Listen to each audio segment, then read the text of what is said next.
मेरा नाम गुनगुन राखेचा है, मेरे मम्मी का नाम शारदा राखेचा है, मेरे पापा का नाम शिव राखेचा है। अभी हम लोग at present Ganga residency H35 block में रहते हैं और मैंने ये जो भी कदम उठाया है मैं अपने पूरे होशो आवाज में बोलती हूँ कि मैं प्रॉपर तरीके से बालिग हूँ। मेरी एज अभी 22 है और इसके अलावा इसमें जुबेर का कोई जोर जबर नहीं है और जुबेर ने इसमें मुझसे कोई भी जोर जबरदस्ती नहीं की है। मैंने अपनी मर्जी से शादी की है। मैंने ही इसको बोला था कि अपने शादी करते हैं। हम लोग 2.5 सालों से जानते हैं और अकॉर्डिंग टू इंडियन कॉन्स्टिट्यूशन के हिसाब से मेरे को जीने का पूरा अधिकार है कि मैं किससे शादी करूं किससे नहीं करूं। लेकिन मेरी बेटी जो जुबेर खान नाम के अलग समुदाय के उसके साथ 10 और बंदे भी हैं जो एक प्रकार से जो ये जुबेर खान है जो मेरी बेटी को बहला फुसला के या तंत्र मंत्रों से पता नहीं किस वजह से वो लेके गया है और मेरी बेटी को इस तरीके से कर रखा है अपने बस में ताकि वो हमारी तरफ देख भी नहीं रही है।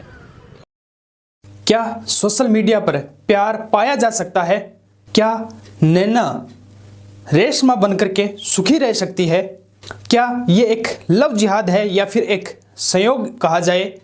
क्या मुस्लिम लड़के हिंदू लड़कियों को फंसाने के कार्य में लगे हुए हैं? क्या इस तरह के अपराध हिंदू लड़कियों पर ही ज्यादा होते हैं? क्या महिलाओं को आज़ादी का मतलब ये होता है कि वो कुछ भी करे और माता पिता भी कुछ ना कर सके? लड़की 18 साल जिसकी उम्र हो जाए तो क्या वो अपने माँ बाप से भी ज़्यादा समझदार हो जाती है? क्या लड़की बालिग होने के बाद उसे माँ बाप की आवश्यकता नहीं होती और एक प्यार यानी प्रेमी या पति ही उसके लिए सब कुछ हो जाता है? आखिर टुकड़ों में कट रही बेटियों, फ्रीज में मिल रही बेटियों का जिम्मेदार कौन है? आखिर पाश्चात्य संस्कृति की तरफ मुड़ रही महिलाएं और इस देश में हो रहे नंगे नाच का जिम्मेवार कौन है? इस आधुनिकता ने हमें मानसिक विकलांग बना दिया है। महिलाओं पर हो रहे अत्याचार को रोक नहीं पा रहे हैं। आखिर प्यार का अंजाम क्या होता है और प्यार कैसे किया जाता है? क्या अब शादी करने के लिए माता पिता की आवश्यकता नहीं है? सोशल मीडिया पर पाया गया प्यार सच्चा ही होता है? नमस्कार दोस्तों, मैं हूं गजेंद्र बिक्का और आप देख रहे हैं सच से आगे। आज कहानी एक ऐसी लड़की की जो लड़की सोशल मीडिया पर काफ़ी एक्टिव रहती है। आज हर कोई सोशल मीडिया पर अपना फेम बनाने में लगे हुए हैं, लेकिन सोशल मीडिया पर फेम बनाए वहाँ तक उचित है, सही है, लेकिन सोशल मीडिया पर जब प्यार ढूंढने लग जाए तो उसका अंजाम क्या होता है ये हम बयां करने वाले हैं। नैना नाम की लड़की जो राजस्थान की रहने वाली थी, इस चकाचौंध भरी दुनिया में हर कोई फेम पाने में लगा हुआ है, तो ठीक वैसा ही नैना भी फेम पा रही थी। सोशल मीडिया पर अच्छे फॉलोवर थे और हर एक्टिविटी की जानकारी सोशल मीडिया पर शेयर करती थी। अयाज अहमद अंसारी नाम की युवक की फ्रेंड रिक्वेस्ट आती है, वो एक्सेप्ट कर लेती है और धीरे धीरे बातचीत शुरू हो जाती है। बाद उनका प्यार इस कदर बढ़ जाता है कि दोनों एक दूसरे में रच बस जाते हैं और एक दिन ऐसा आता है ना कि वो अपने माँ बाप से खिलाफत कर लेती है। उसके माँ बाप काफ़ी समझाते हैं, काफ़ी प्रयास करते हैं कि वो शादी ना करे। हो सकता है कि माता पिता का कहना धर्म की वजह से हो या कुछ कारण और रहे हों, लेकिन माँ बाप के खिलाफ चल करके नैना अयाज अहमद अंसारी से शादी कर लेती है और उन्हें आधुनिकता की दुहाई देती है, उनको पिछड़ेपन का हवाला देती है कि आप पिछड़े हो और माता पिता से खिलाफ जाकर के ये कहती है कि मेरा अयाज अंसारी ऐसा नहीं है। अमूमन ऐसा ही होता है, किसी मुस्लिम लड़के से अगर शादी करना है तो उसके लिए धर्म परिवर्तन करना ही होगा। ये इस्लाम का उसूल है, मुस्लिम समाज का उसूल है। मुस्लिम समाज में अगर आप चले गए तो आप बाहर नहीं निकल सकते, यानी बाहर निकलने का रास्ता नहीं है। इस्लाम में कन्वर्ट होने का रास्ता मौजूद है। ठीक ऐसा ही हुआ नैना अपने प्यार के लिए, जैसा अक्सर होता ही है, प्यार के लिए सब कुछ कुर्बान कर दिया जाता है और नैना ने वैसा ही किया, धर्म परिवर्तन कर लिया। खेल शुरू होता है, दोनों के बीच अनबन शुरू हो गई।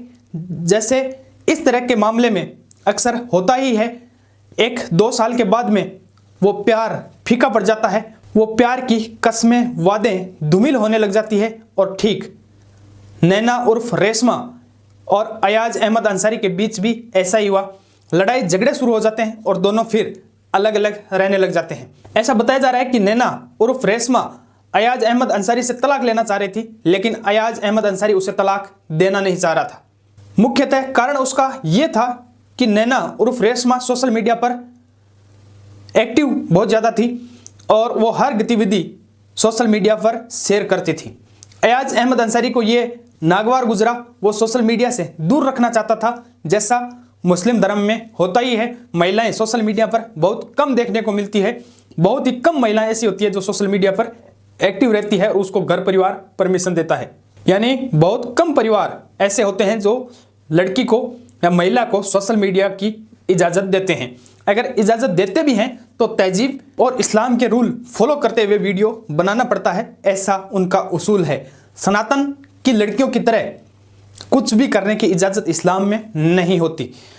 तो ठीक अब नैना रेशमा बन चुकी थी, तो वो उसको जो सनातन में छूट थी वो नहीं मिल रही थी। आखिरकार झगड़े होने लगे, अलग रहने लगे और नैना चाह रही थी कि तलाक ले लिया जाए। एक दिन अयाज अहमद अंसारी का फ़ोन आता है और नैना को बोलता है कि कालवाड़ रोड जयपुर में उसका जो फ्लैट था उस पर मिलने के लिए आ जाओ।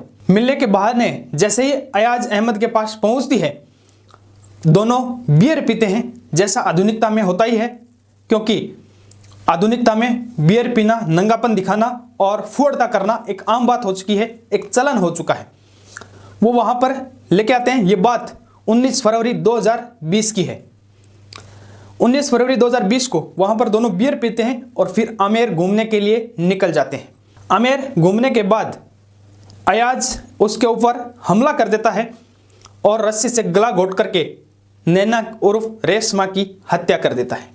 हत्या करने के बाद लाश को लेकर के चल देता है और हाईवे के किनारे, जयपुर दिल्ली जो हाईवे था, उस हाईवे के ऊपर सुनसान जगह पर लाश को फेंक देता है।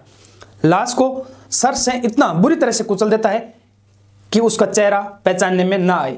पुलिस को जब लाश मिलती है तो सनसनी फैल जाती है, चेहरा पहचानने में नहीं आता है। जैसे तैसे करके पुलिस इस बात का पता लगाती है ये लाश किसकी है। काफ़ी दिनों तक तहकीकात करती है। जब अयाज अंसारी को हिरासत में लेकर के जब सख्ताई से पूछताछ की गई, तब अयाज अहमद अंसारी ने अपना जुर्म कबूल कर लिया और उसने बताया कि सोशल मीडिया पर एक्टिव रहने की वजह से कई लोगों के उसके पास फ़ोन आते थे और उसे अफेयर का शक था। अफेयर का शक होने की वजह से अपनी पत्नी की, जो नैना थी, रेशमा बन गई थी, उसकी हत्या कर दी। अयाज अहमद अंसारी ने अपना जुर्म कबूल कर लिया और उसको न्यायालय ने सज़ा सुना दी। हालांकि अक्सर ऐसा मामलों में होता यही है कि एक बार सज़ा के नाम पर बोला जाता है, कुछ दिन जेल में रखा जाता है और उसके बाद जमानत, रिहा और बाहर। कुछ नहीं होता इस तरह के लोगों का, जो लोग एक जीवन को बर्बाद कर देते हैं। दोस्तों, इसमें किसकी गलती थी किसकी नहीं, ये तो हम नहीं बता सकते। नैना गलत थी या सही थी ये तो हमें नहीं पता, लेकिन अयाज अहमद अंसारी ने हत्या करने का जुर्म तो किया है। उसका उद्देश्य क्या रहा होगा ये तो आप हमें कमेंट करके जरूर बताएं। आपको क्या लगता है? दोस्तों, प्यार करना गुनाह नहीं है, सबसे बड़ा सवाल यही है। लेकिन प्यार का दायरा क्या होना चाहिए ये हम भूल जाते हैं। आखिर 18 साल की लड़की होने के बाद वो कैसे भूल जाती है अपने 18 साल के प्यार को जो अपने माँ बाप से मिला है? कैसे वो माँ बाप को इग्नोर करके 4 महीने, 6 महीने, 2 महीने सोशल मीडिया पर एक दोस्त बने पर विश्वास कर लेती है और अपने माँ बाप को भूल जाती है? कैसे वो रिश्तेदार, अपने रिश्ते नाते सब भूल जाती है, अपना समाज भूल जाती है, अपनी जाति भूल जाती है, अपना धर्म भूल जाती है और फिर वो शादी कर लेती है ऐसे व्यक्ति से जो व्यक्ति 2 महीने, 4 महीने, 6 महीने पहले सोशल मीडिया पर मिला है। वो कैसे यकीन कर लेती है कि जो माँ बाप 18 साल की होने तक आपसे बेपनाह प्यार किया है, जिस माँ बाप ने आपको पाल पोस करके बड़ा किया है, वो उसी को भुला दे रही है और आज़ादी के नाम पर इस तरह का माँ बाप पर कलंक लगा करके चले जाना एक ऐसे व्यक्ति के साथ जो कुछ समय पहले ही मिला है। कितना अफसोस होता होगा उन माँ बाप को, कितना दर्द झेलना पड़ रहा होगा उन माँ बाप को जिनकी बेटी 18 साल की होने के बाद माँ बाप को ये कहती है कि मैं आपको जानती नहीं, मुझे जीवन जीने का अधिकार है। शायद इस जीवन जीने के अधिकार और सरकारी बेहुदा कानून की वजह से पता नहीं कितनी ही लड़कियों की जिंदगी बर्बाद हो जाती है। और ये समाज, ये भारतीय समाज, ये पुरुष प्रधान समाज एक मूक दर्शक होकर के देख रहा है। कैसे लड़की अपने आप इस तरह के फैसले ले लेती है और माँ बाप खून के आंसू रोक करके रह जाते हैं और उन्हें कानूनन संरक्षण तक मिल जाता है और आखिरकार इस तरह सड़क के किनारे बेटी की लाश मिलती है। क्या बीतती होगी उन माँ बाप पर और क्या बीतती होगी उन रिश्तेदारों पर, चाचा ताऊ पर, चाची ताई पर, समाज पर, उसके गांव पर, उसके मोहल्ले पर, उसके रिश्तेदार पर क्या बीतती होगी, ये आप सोच सकते हैं। दोस्तों, इस तरह के मामलों में किस तरह से हम समाज को छुटकारा दिला सकते हैं, इस तरह लड़कियों की होती जिंदगी बर्बाद को रोका जा सकता है, आप हमें कमेंट करके बताएं। और सरकारी जो संरक्षण मिलता है उस पर आपके क्या विचार है, आप हमें कमेंट करके जरूर बताएं। अगर वीडियो फेसबुक पे देख रहे हैं तो आईडी को फॉलो करें और अगर आप यूट्यूब पर देख रहे हैं तो चैनल को सब्सक्राइब करें, वीडियो को ज़्यादा से ज़्यादा शेयर करें ताकि बहुत सी लड़कियां इस तरह के मामलों में बच सकें। जय हिंद, वंदे मातरम।